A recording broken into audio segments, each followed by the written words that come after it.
Believe it or not, but I am actually 22 today. 22 full years of Aggie. Actually, it's not today. I'm recording this on the 11th. I turned 22 on the 8th, for the people who know about the channel and know that that's my birthday. But obviously that was a weekday, and so some people couldn't come, so we did the party today instead of party. It was 3 old people sitting around. But it's fun. Talking, conversations, things that human beings have. And then me and my mum and dad had a game of cards. We invented a card game called Categories, which we've been playing a lot recently, which is basically, it's fish. But instead of saying fish, you say things, like we name a category, so it's like people call William, and so if you don't have the cards the person has asked for, you say, you know, like, William the Conqueror or something, and or my dad. And so that's what you do. It's a very fun game. Play it next time. Copyright barely. So, obviously, I've gotten some things, one of which is this shirt, not the tie. The tie was from the charity shop, so was the jacket, but the shirt was from one of my brothers, gave me that on my birthday, so that's very nice. Got a couple of other shirts as well, which I will now show you. Got this one from my mum and dad, which I haven't even unpacked it and taken the labels and stuff off yet, but as you can see, it's a very nice sort of material, very fancy looking, quite warm I imagine, so probably not going to be wearing it anytime soon. And then there's another shirt. You may have just seen something else then. If I wasn't looking where I was pointing the camera. Another shirt here. I'm trying to find where the bloody top of the thing is. There it is. There's another shirt there. It's very similar to this one, as you can see, but not quite the same. And that was from my other brother, so that's very nice. And I've got a couple of scarves.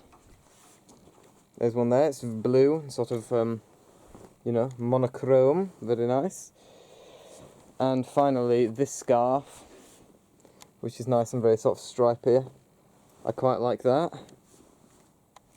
The colours aren't showing up quite as well on camera as they are in real life, but still, very nice scarf that. Very nice.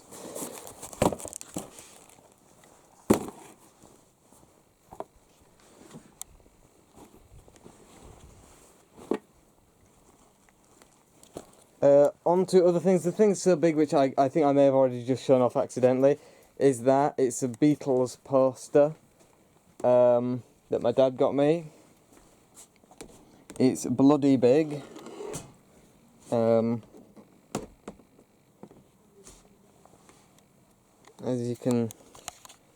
you can see, it's bloody big. I think like he doesn't know exactly when it's from, but it is presumably, you know, of the time, which is quite nice.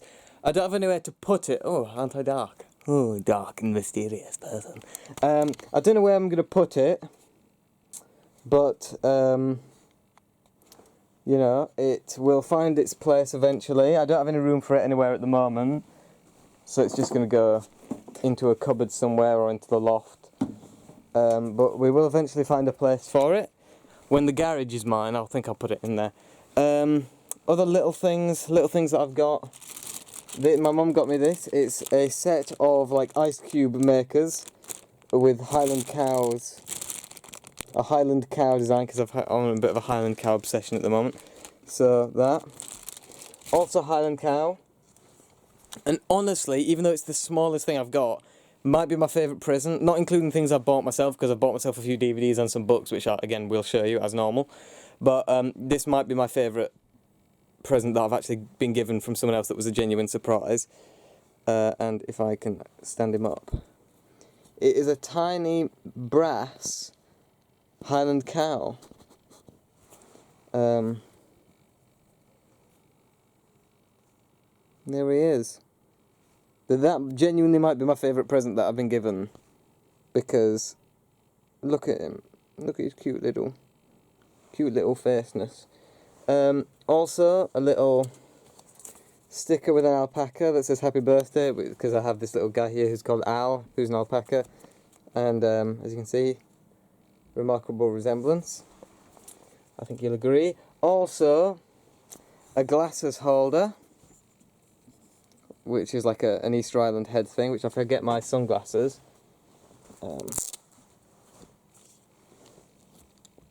And put them on him like that.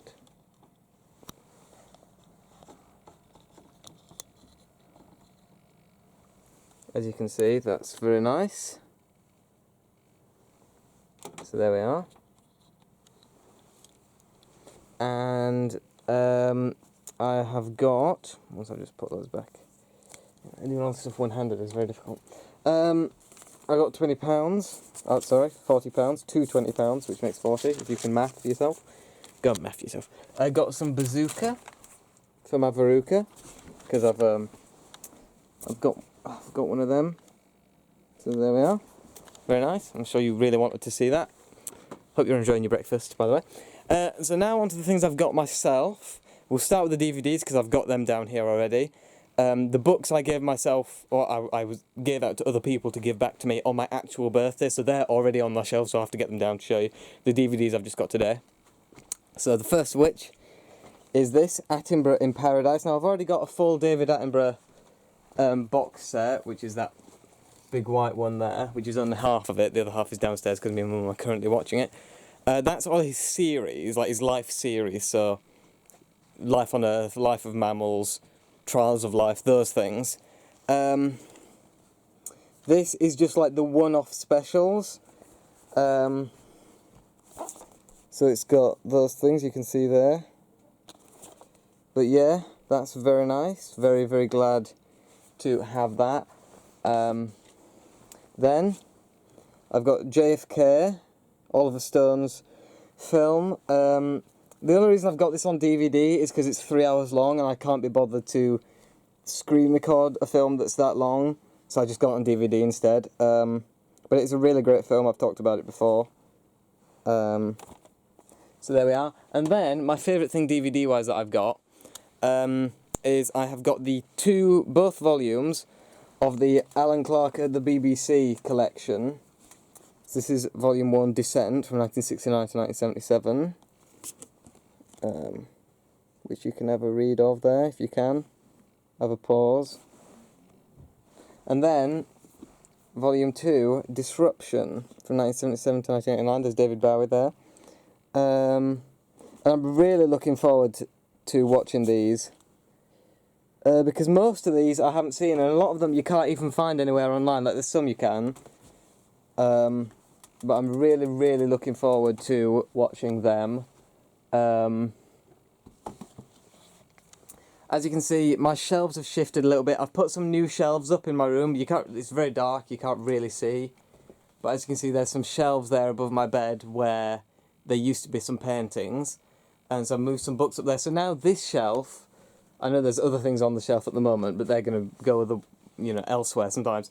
This shelf is going to be solely for science fiction, and all my non-science fiction books are going to go over there. As you can see, that at the moment is the entirety of my non-science fiction collection. There's the Moomin books there, one of which is missing because I'm currently reading it, which is up there. Moomin Summer Madness, which is very good so far, as are they all. But yes, so now I'm going to briefly pause and you will see the science fiction books. I just need to get them down. So as always, I've bought some more Larry Niven books. I've bought 4 now because I didn't actually get any for Christmas. So which obviously not anyone else is responsible, but I just didn't get any for myself for Christmas, so I've got 4 for this birthday, starting with, now, I don't know if these are in quite the right order, because all these are first editions apart from one, which is the first paperback edition, but it doesn't actually say when the first edition came out, so I don't know if they're in quite the right order, but we'll find out. So the first one is The Flight of the Horse, which is a short story collection. This is one of my favourite covers. There's no spitting it sideways because you can't see it. This is one of my favourite covers of any Larry Niven book. I really, really like it. Let's see, there it is. That's the first one. Then A Hole in Space, which is another short story collection. which I also really, really like, and they're from 1973 and 1974, I believe. As you can see, and again, just devalued it by several £100 million. As you can see, there it is. Other books, all which I already have. Then this one, which is the one that it's not the first edition. The first edition was hardback, but this is the first paperback edition. Now this is very special. Firstly, I had to glue the cover back on. As you can see, there's a sort of crack running along there, and I had to glue the cover back on. So there is that. But as you can see, The Mote in God's Eye, Larry Niven and Jerry Pournelle. This is a novel. I'm really looking forward to this because this is meant to be a really, really good book, and I'm also happy with it because it is in fact signed by Larry Niven and Jerry Pournelle. It was for whoever that is, I can't read it, for that person, Larry Niven and Jerry Pournelle. So that is really good. And it was really cheap as well. I mean, it was like, it wasn't the cheapest one, but it was still like maybe £30 or something like that. I can't remember exactly, but it won't be much more than that. And yet it's signed. So first paperback edition, signed for like £30 or £40 or something like that. And then the final one, and that's 1974. That specific edition is 1975, but it originally came out in 1974. But like I said, I like the first paperback edition. Usually with these books, the first edition is the first paperback edition, but that one was first published in hardcover. But this is the first edition, and it's 1975. Tales of Known Space, the universe of Larry Niven.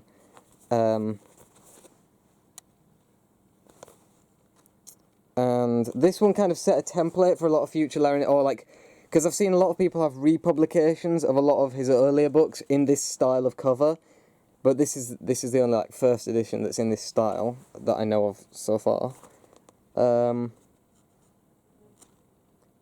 yeah, now, like some of these stories are in other books, like for example, The Jigsaw Man is in an earlier one called All the Myriad Ways, so I've already read it. So obviously some of these short stories are going to be repeated, but I really like having these, and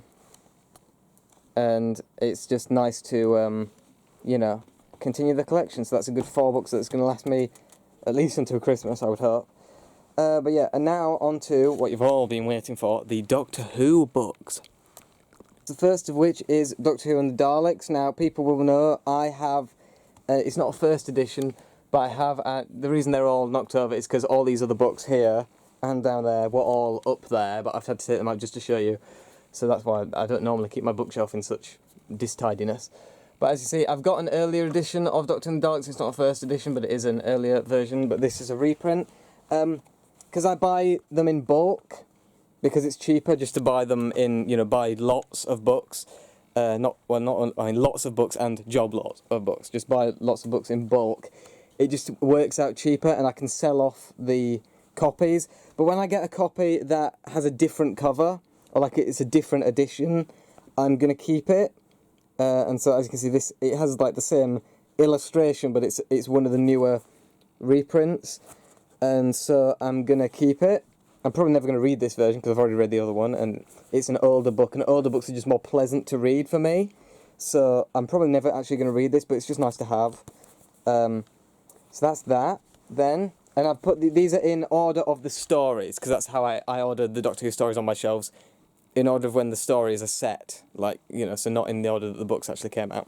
So then the next one is Doctor Who and the Zarbi. Now again, already got a first edition of Doctor Who and the Zarbi, which you can see there, which I got for Christmas, or I got myself for Christmas. But this is a later reissue with, again, it's got the same illustration, but it's got the different style logo. So again, I'm going to keep it, just because it's different. I haven't even read the other one yet. Again, when I read them, I'll probably read the original edition, just because I like the feel of it. Like, the older the book feels, the better I think it is to read, but I might read this version, who knows? I don't know, it depends what mood I'm in at the time. I might read this version, I might read the other. Next, Doctor Who and the 10th Planet. Again, already got a first edition of it, But again, this has the same illustration but a different coloured logo, and the background is simpler. So again, gonna keep it. Might read this version, might read the other, depends on what mood I'm in at the time. But again, it's very nice to have. Then, Power of the Daleks by John Peel. Now this and Evil of the Daleks, which I'm going to spoil you, I've already got. These are two of the ones that I'm really, really looking forward to, because John Peel is supposed to be one of the best authors, and these two books in particular are supposed to be really, really good. So I'm really looking forward to reading this one. And it's unlike the earlier Target books, these two in particular, Power and Evil, were a lot thicker than the usual Target books. I mean, as you can see, the usual Target books are usually really skinny, as you can see, but these books had a bit more girth to them, I suppose you could say. And I'm really, really looking forward to reading those ones. Now next are two, which again I already have, so I might as well just start off showing you this. This here is a first edition of Doctor Who and the Cybermen, and it is a first. But I've also got, so that's like the early 70s edition, but then I've also got the late 70s edition, which again has the same illustration but a different logo. So that's that, which again is, you know, I'm going to keep it because it's different. But then I also have the 80s edition of Doctor Who and the Cybermen as well. So this is the only one so far that I have 3 different editions of. So I have the original early 70s edition, and then the mid-70s, or the late 70s edition, and the 80s edition. But they're all the same book, so that's very nice. Next, I already mentioned, Evil of the Daleks, slightly thicker than Power. The actual stories themselves, I preferred Power of the Daleks when I watched it, and I haven't seen the animations for any of them, I just watched the loose cannon reconstructions. I prefer Power to Evil, but Evil is longer, so we'll see how it is. But yeah, I'm really looking forward to that. Again, I've heard that John Peel's books, I haven't read any by him so far, but I've heard that he's one of the best authors who worked on the Doctor Who Target books, even though this is when they changed to Virgin. But still, it is... Does it actually say Virgin anywhere on it? It doesn't actually say Virgin on it anywhere. Well, anyway, it is Virgin. But that's that. Next, Doctor Who and the Tomb of the Cybermen. Again, great story. Really love the cover. Obviously, it is the wrong Cybermen. It's the Invasion Cybermen, but who cares? Again, as always, looking forward to reading it. But yeah, there we are. Then, The Evil of the Daleks by Fraser Hines. Now, of course, I've got the John Peel version of Evil of the Daleks, but this is one that was written by Fraser Hines, who, of course, played Jamie. Now, I've got this later, because even though it's The Evil of the Daleks, it's actually set at the end of The Wheel in Space. Because this book, whereas the other one is just a regular novelisation, this one is told from the perspective of when Zoe first joins at the end of The Wheel in Space. And it's Jamie, it's written from Jamie's perspective in first person, and it's him explaining to Zoe the events of Evil of the Daleks. So that's why I've got it here, because when I get The Wheel in Space, it will be immediately before this, and this will be in between that and whatever the next story is, which I can't remember at the moment. But again, this is one that's apparently quite rare, because it hasn't been published on its own. It was like published in like a magazine or something. So apparently this is one that's a bit difficult to get hold of, but obviously I managed. Some of these were in a bid, like this and the 2 other, the John Peel novelisations and some others. I think the other Dalek books that I'm going to show you later on. They were in a bid, and I don't normally do bids on eBay, but I saw them and it was such a good deal that I just had to go for it, and I just happened, I was very lucky to win. And the other guy did another bid on another bunch, and I won that bid as well, so I got a bunch of books for a really, really good price, and I won the bid on both. And it was quite a stiff competition. There were a couple of other people on them as well. So that was pretty lucky. But yeah, I'm really looking forward to reading that one as well. I'm probably looking forward to reading the other one more, because I've just heard that the John Peel's version of the story is better, but I'm still really looking forward to reading that one because I think it's a really interesting concept. And then next, and the last in this pile, or as you can see there's another pile down there, is The Planet of the Daleks by Terence Dix. Now again, it's not a first edition, but it's the same cover as the first edition. I got an even later edition, which is currently for sale, if anyone's interested, if you want to buy that, or The Crusaders. Search them up on eBay. I'm not going to put a link or anything, because whatever, but yeah, they're currently for sale, but this one isn't. It's still not a first edition, but it's an earlier edition to that one. So that is pile 1, and now on to pile 2. We begin with The Ark in Space by Ian Marter. Now, Ian Marter, obviously, this is a later edition, it's not the first edition. Again, if I get the first edition, I will get it, and I will also keep this version. But this and all the other sort of ones that are in this modern form, like the newer reprintings of the older ones, and the newer ones that are in like the same format with the the shiny glossy logo and everything.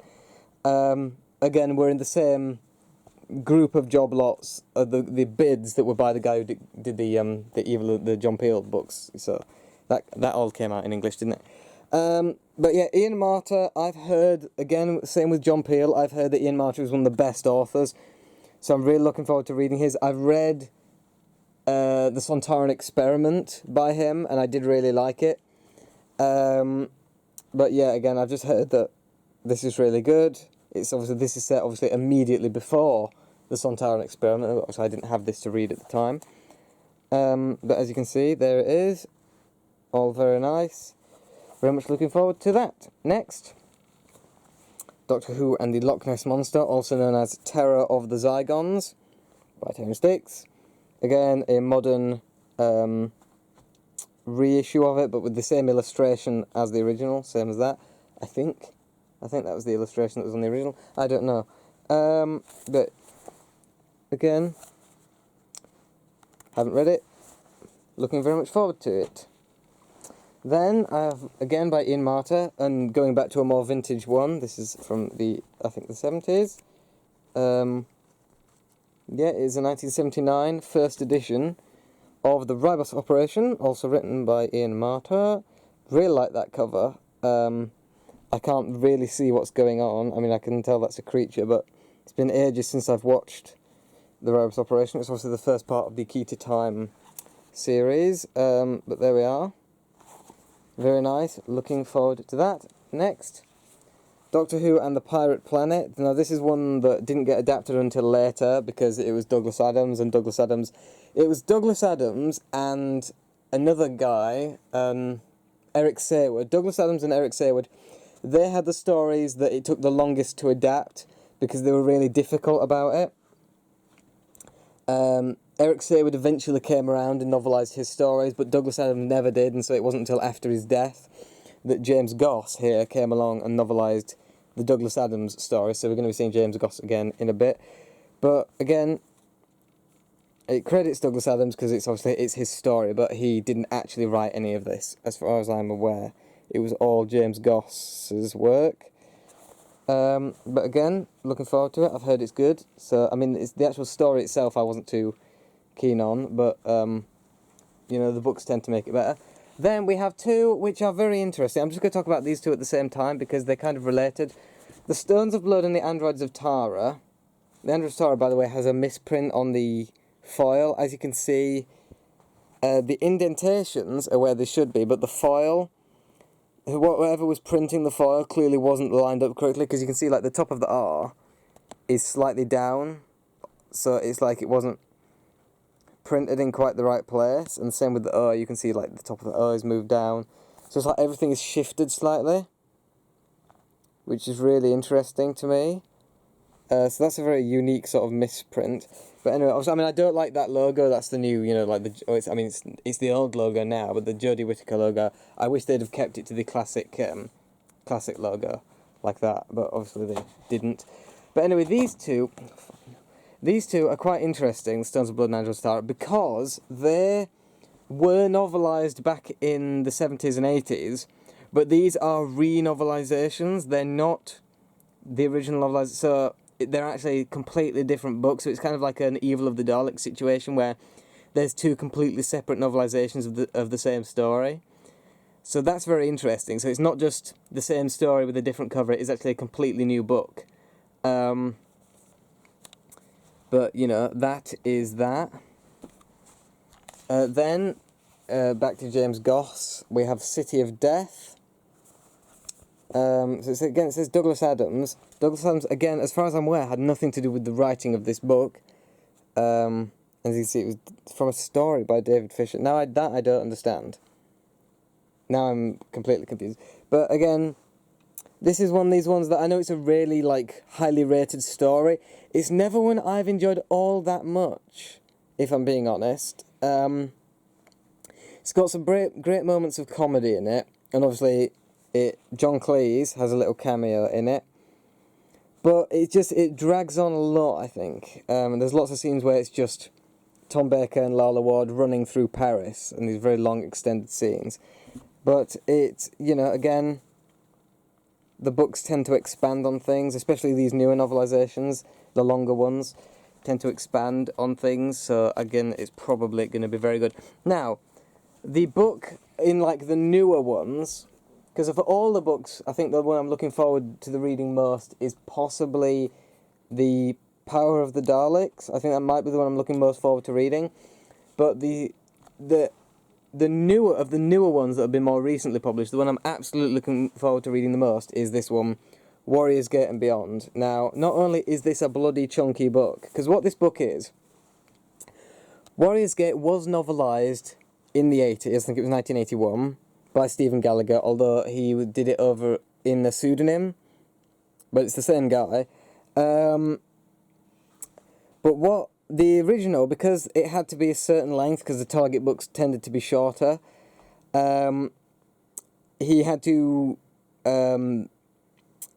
whatever the word is, he had to shorten it. I can't remember, there's a word for it. God, what is the bloody word? Abridge. He had to abridge it. This is the unabridged version, hence some of the extra length, but also there's 2 extra short stories in this one. And I'm just really, really looking forward to reading it. So as you can see, it's Warrior's Gate, The Kairos Ring, and The Little Book of Fate. But yeah, I'm just really looking forward to... So this, along with Power of the Daleks, this is the book I'm looking most forward to reading out of this batch. But yeah, and I really like how thick it is, because most of these Doctor Who books are really... I mean, if you look there, you can see they're pitifully thin. But this one is a very nice chunky book, which I do like a chunky book, I must say. So, that of all the newer ones, that's the one I'm most looking forward to read. And now, someone I mentioned earlier who took a very long time to adapt his books, or adapt his stories to books, we have Resurrection of the Daleks and Revelation of the Daleks, both by Ewick Sayward. What's that here? Resurrection of the Daleks, which is probably my least favourite Dalek story of the 80s. I prefer Revelation and Remembrance. Revelation is my favourite. I prefer it to Remembrance, which I know is a controversial opinion, but I don't give a toss. But yeah, I don't give a toss or a James Goss. I'm a poet. But yeah, Resurrection of the Daleks there. And Revelation, which, as it's the one that I prefer, it's the one I'm looking forward to reading more of that too.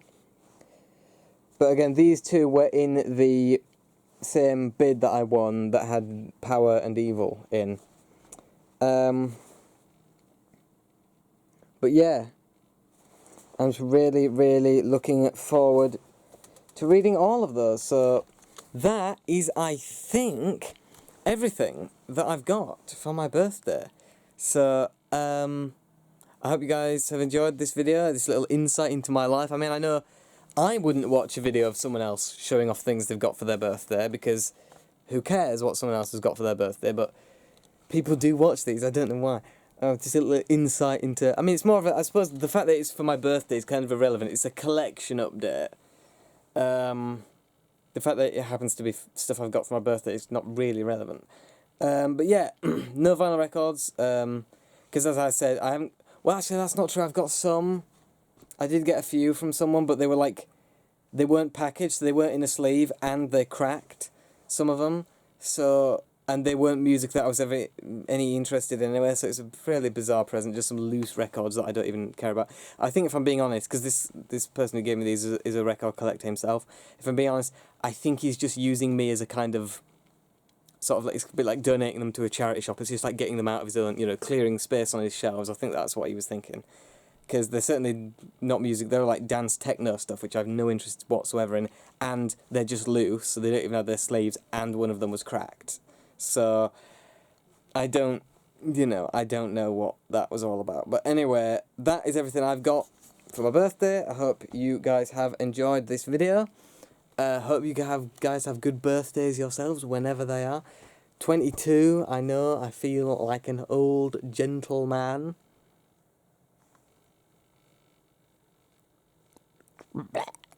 I'm a frog. Or a toad. And I'll see you in the next thing that I